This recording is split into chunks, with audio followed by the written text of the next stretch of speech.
Sabe aquela sensação de ficar empurrando uma tarefa com a barriga? A gente promete que depois vai fazer, que amanhã começa, mas e se eu te disser que isso talvez não tenha nada a ver com preguiça ou falta de vontade?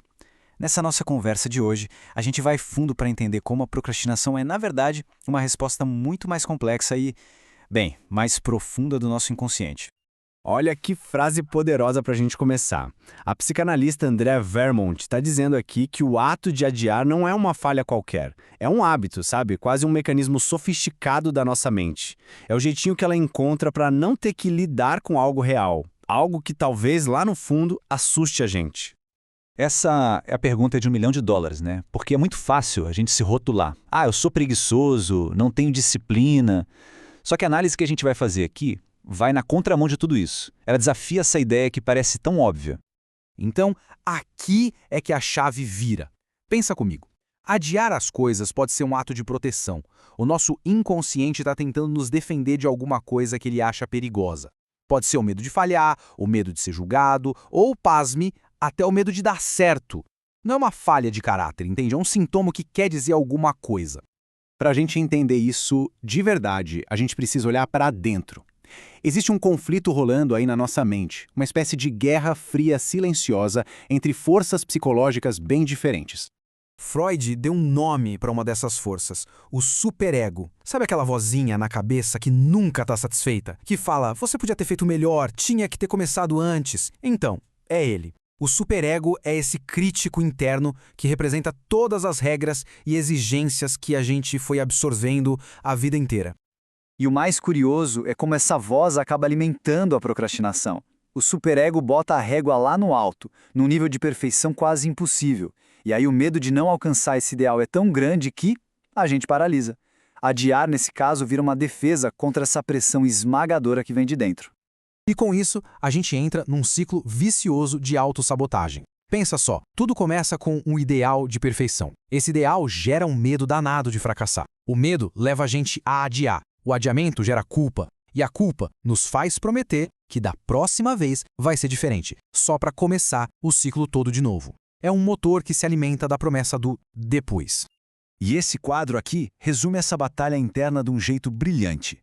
De um lado, tem o dever, a voz do superego. Ele busca aceitação, nos protege da culpa, mas ele esgota a nossa energia.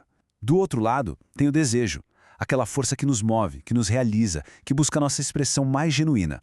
Muitas vezes a procrastinação é um grito silencioso do desejo contra a tirania do dever. Ok, agora a gente vai entrar na parte mais paradoxal da história. Pode parecer muito estranho, mas existe um prazer escondido em adiar as coisas. E é justamente esse prazer que mantém a gente preso nesse ciclo. É contraintuitivo, eu sei, mas pensa bem. Toda vez que a gente adia uma tarefa, a gente sente um alívio imediato. A pressão some, a angústia diminui por um instante. Esse alívio é quase como uma droga. Um prazer rapidinho que nos impede de encarar o desconforto real de começar a agir. O psicanalista Jacques Lacan nos ajuda a entender isso aqui. Enquanto um projeto está só no mundo das ideias, ele é perfeito. Enquanto um sonho é só uma fantasia, ele não tem defeitos.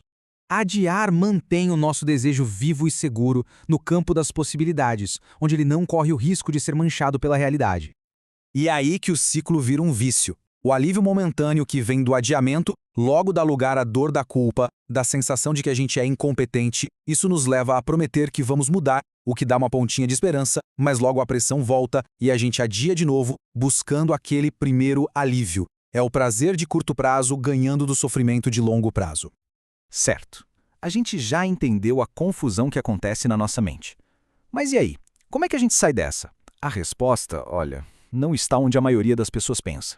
Aqui está o coração do problema. O que a gente precisa superar não é a preguiça, é essa exigência paralisante da perfeição. O perfeccionismo se disfarça de qualidade, de responsabilidade, mas no fundo, ele é só medo com uma roupa bonita. Por trás dessa busca incessante por padrões impossíveis se escondem medos muito humanos. O medo do que os outros vão pensar, o medo de se sentir vulnerável, de expor uma falha, e talvez o maior de todos, o medo de descobrir que a gente não é bom o suficiente. A procrastinação vira um muro para nos proteger de tudo isso. E é aqui que vem o pulo do gato. A solução não é se forçar a ter mais disciplina, o que na verdade só daria mais força para aquela voz do superego. A verdadeira virada de chave vem da autocompaixão. Sabe, da coragem de aceitar que somos humanos e de se dar permissão para começar, mesmo sabendo que o resultado não vai ser perfeito. Essa frase parece clichê, né? A gente já ouviu 1000 vezes, mas ela é quase um mantra libertador. Ela nos dá permissão para agir, para focar no movimento em vez de ficar obcecado com o resultado final. É a permissão para arriscar, mesmo com a chance de errar. Tá, mas na prática, como é que a gente faz isso? A resposta está em abraçar o poder de agir, mesmo que de forma imperfeita. A gente tem essa mania de esperar a coragem chegar para depois começar a agir. Só que o jogo funciona ao contrário. A ação vem primeiro. Coragem não é não ter medo, é decidir se mover apesar do medo. O simples ato de dar o primeiro passinho já começa a curar essa paralisia. E essa frase, nossa, ela fecha o raciocínio de um jeito lindo. Agir não é só sobre ser produtivo, é sobre se expressar. É a nossa alma se manifestando no mundo. Quando a gente age a partir do nosso desejo e não só por dever, a energia flui e a vida ganha outra cor. E para a gente terminar, fica essa provocação. E se, em vez de lutar contra a procrastinação como se ela fosse uma inimiga, a gente tentasse ouvir o que ela tem para dizer? Que medo ela está tentando proteger? Qual desejo ela está escondendo?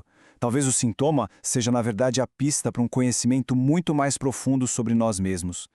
Porque no fundo, e essa ideia é muito forte, a procrastinação é o medo do nascimento. Cada projeto, cada tarefa, cada mudança é um tipo de nascimento. E todo nascimento exige um empurrão para o desconhecido, para o novo. Procrastinar é o medo desse empurrão. Mas é só nesse movimento, por mais imperfeito que ele seja, que a vida realmente acontece.